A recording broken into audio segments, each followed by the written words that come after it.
मोहिनी एकादशी व्रत कथा। एक बार की बात है, श्रीराम जी ने महर्षि वशिष्ठ से कहा, हे गुरुश्रेष्ठ, मैंने जनक नंदिनी सीताजी के वियोग में बहुत कष्ट भोगे हैं, अतः मेरे कष्टों का नाश किस प्रकार होगा? आप मुझे कोई ऐसा व्रत बताने की कृपा करें जिससे मेरे सभी पाप और कष्ट नष्ट हो जाए।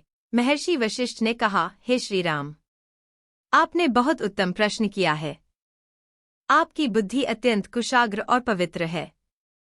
आपके नाम के स्मरण मात्र से ही मनुष्य पवित्र हो जाता है। आपने लोकहित में यह बड़ा ही उत्तम प्रश्न किया है।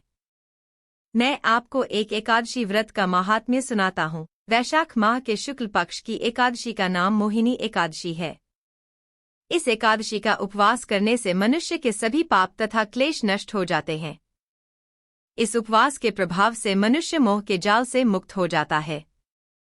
अतः हे राम, दुखी मनुष्य को इस एकादशी का उपवास अवश्य ही करना चाहिए। इस व्रत के करने से मनुष्य के सभी पाप नष्ट हो जाते हैं। अब आप इसकी कथा को श्रद्धापूर्वक सुनिए। प्राचीन समय में सरस्वती नदी के किनारे भद्रावती नाम की एक नगरी बसी हुई थी। उस नगरी में द्युतिमान नामक राजा राज्य करता था। उसी नगरी में एक वैश्य रहता था जो धनधान्य से पूर्ण था। उसका नाम धनपाल था। वह अत्यंत धर्मात्मा तथा नारायण भक्त था। उसने नगर में अनेक भोजनालय, प्याऊ, कुएं, तालाब, धर्मशालाएं आदि बनवाए। सड़कों के किनारे आम, जामुन, नीम आदि के वृक्ष लगवाए, जिससे पथिकों को सुख मिले। उस वैश्य के 5 पुत्र थे, जिनमें सबसे बड़ा पुत्र अत्यंत पापी व दुष्ट था।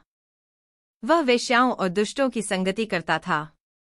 इससे जो समय बचता था उसे वह जुआ खेलने में व्यतीत करता था। वह बड़ा ही अधम था और देवता, पितृ आदि किसी को भी नहीं मानता था।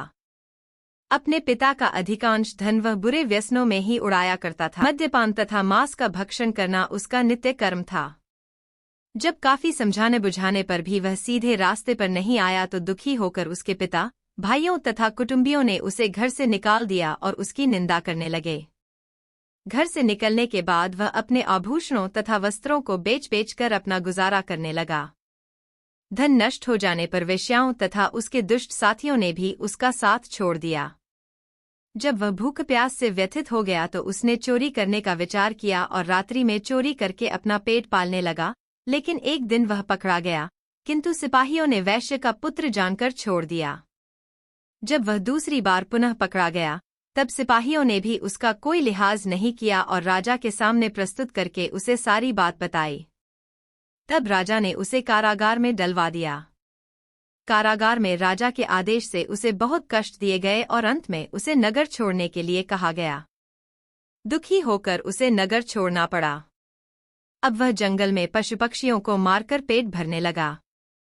फिर बहेलिया बन गया और धनुष बाण से जंगल के निरीह जीवों को मार कर खाने और बेचने लगा। एक बार वह भूख और प्यास से व्याकुल होकर भोजन की खोज में निकला और कौटिन्य मुनि के आश्रम में जा पहुंचा। इन दिनों वैशाख का महीना था। कौटिन्य मुनि गंगा स्नान करके आए थे। उनके भीगे वस्त्रों की छींटे मात्र से इस पापी को कुछ सद्बुद्धि प्राप्त हुई।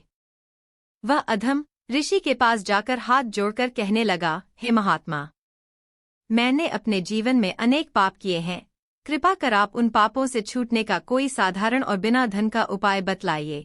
ऋषि ने कहा, तू ध्यान देकर सुन। वैशाख माह के शुक्ल पक्ष की एकादशी का व्रत कर। इस एकादशी का नाम मोहिनी है। इसका उपवास करने से तेरे सभी पाप नष्ट हो जाएंगे। ऋषि के वचनों को सुन वह बहुत प्रसन्न हुआ और उनकी बतलाई हुई विधि के अनुसार उसने मोहिनी एकादशी का व्रत किया। हे श्री राम, इस व्रत के प्रभाव से उसके सभी पाप नष्ट हो गए और अंत में वह गरुड़ पर सवार हो विष्णुलोक को गया। संसार में इस व्रत से उत्तम दूसरा कोई व्रत नहीं है। इसके माहात्म्य के श्रवण व पठन से जो पुण्य प्राप्त होता है, वह पुण्य 1 सहस्र गोदान के पुण्य के बराबर है।